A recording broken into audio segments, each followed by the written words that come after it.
In this video, I'm going to be breaking down a professional football contract, the difference between a contract, a scholarship, and what to expect as an amateur for your first pro contract. Elephant in the room, I'm not going to be talking about the pro players that you see on TV that are already well-established players and are making a killing in the football world, but more so specifically on amateur players transitioning to the pro scene, what you might be able to expect and what is sort of realistic for you to expect. So let's break it down. There is two things that you can get as an amateur player, whether you're in Australia or another part of the world, going to Europe, say, to a professional club. As a first contract, you're either going to get offered one, a professional contract, or two, they're going to phrase it in the way of a scholarship. So let's talk about the differences of the two. Now, as an amateur player moving across overseas, what a club is going to have to invest for you at bare minimum is your food, your accommodation, and any fees regarding football, right? So that might be transport to trainings, that might be transport to games, that might be any registration fees.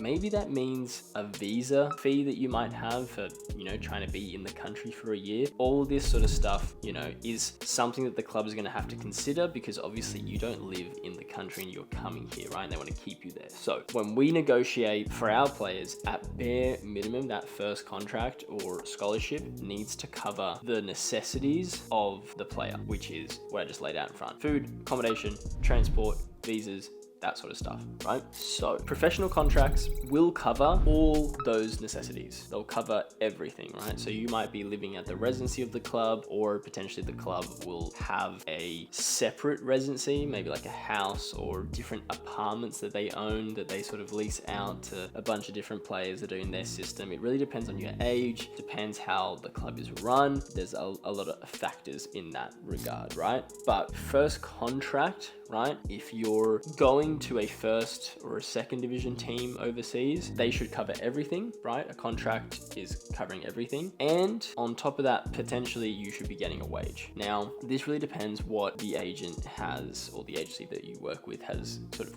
gotten for you in that transition. As a first contract, it is a bit much to ask for the club to also give you a wage, considering that they are covering all your expenses and you were an amateur before they met you, right? So it really depends on how much leverage you have in that regard, because usually they're covering all your expenses and you've got, your visa, everything gets covered. Maybe schooling as well. Sometimes they cover your schooling. You don't really have much to complain, right? The goal, presumably for you, was to get from where you were as an amateur across the line to your first contract, right? So usually the fact that you don't have to pay for anything is amazing, and it's usually amazing for my players. But sometimes if you are a baller and there is still that interest there, they will give you a bit of what I like to call pocket money for that first year, where it can be anywhere from 100 to maybe 1,000 euros a month, almost as a bonus type of thing. And this is really going to depend on the team that you're playing for. Now, if you're under 16, forget about it. You're not going to get any money,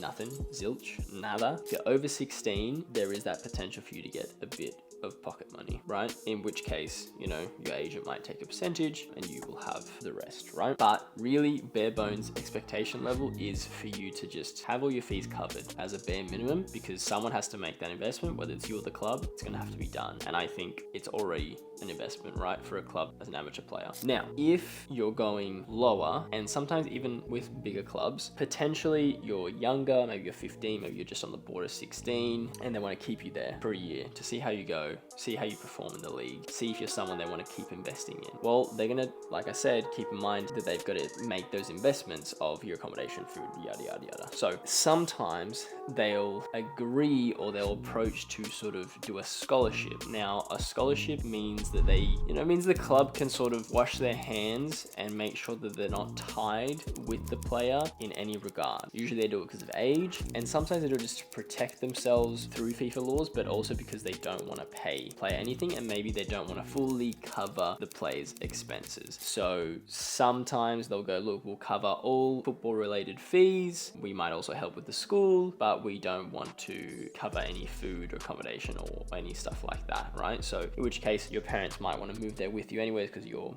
too young. Or sometimes they just reduce the fees for food and that sort of stuff down to sort of a minimum price. So scholarships are a bit trickier, where it sort of depends on what your agent can negotiate, how interested the club is for you, those sort of factors, right? But I just wanted to paint a picture in this video that when you get that first professional contract, it's not that crazy step of, oh, I'm going to start making a few million a year. No, that is like the very, very small percentage of footballers in the world, and you need to understand that there is stepping stones to the game. And if you're in Australia, if you're maybe elsewhere in the world that you don't have a good internal system of football in your own country, where you don't have the ability to go and play at an academy level for X amount of years before making that transition overseas to a professional club, it's gonna be very hard for you to even just get into those clubs. So the fact that if you can just get in anyway with as small as the offering is still amazing, right? And that's what I like to tell my players when they are a bit shocked, like, oh, okay, I'm not actually getting paid, or I'm not actually getting much money at all, is just to bring them down to reality and almost offset that expectation versus reality, and understand, you know, your first contract is not going to be that dream contract. Like, you still need to earn it, and there's going to be very minimal clubs that, and really it's a very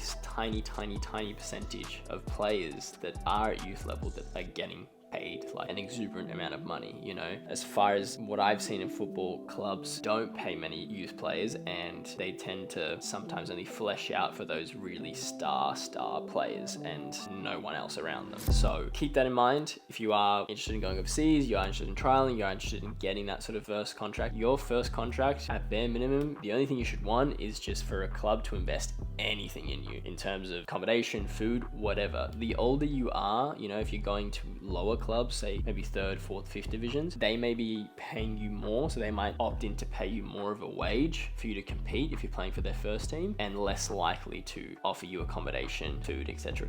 So again, it really depends what gets negotiated with the club, because if you are, even with the lower 3rd, 4th, 5th divisions, if you're someone they look at, say you're 21, 22-year-old, and after your trial period it looks like they are interested in signing you and you are good enough to play for them in their first team, then a lot of them still do have their own residencies, and a lot of them still would make that investment to pay you a bit of pocket money, or have that negotiation of, hey, you know, we're willing to either cover all your fees, or we can pay you, you know, $2,000 a month or whatever it is, right? And so that's the stuff that gets talked about in the background. But just to you guys have a better idea of what's actually realistic, right? When you haven't played for an academy, haven't been professional at all, and you're trying to make that next jump, that's the window, that's the pocket, and it's the realistic thing for you is either getting a scholarship or a contract, but not paid, just covering your expenses, and then working your way up the chain and showing your level to hopefully get that second contract with the club, etc, right? So hope that video helps. Hope this information helps or gave you a bit more guidance. If you did enjoy this video, consider sharing it with a friend, or dropping a like, or even subscribing below. It's free and you can always change your mind.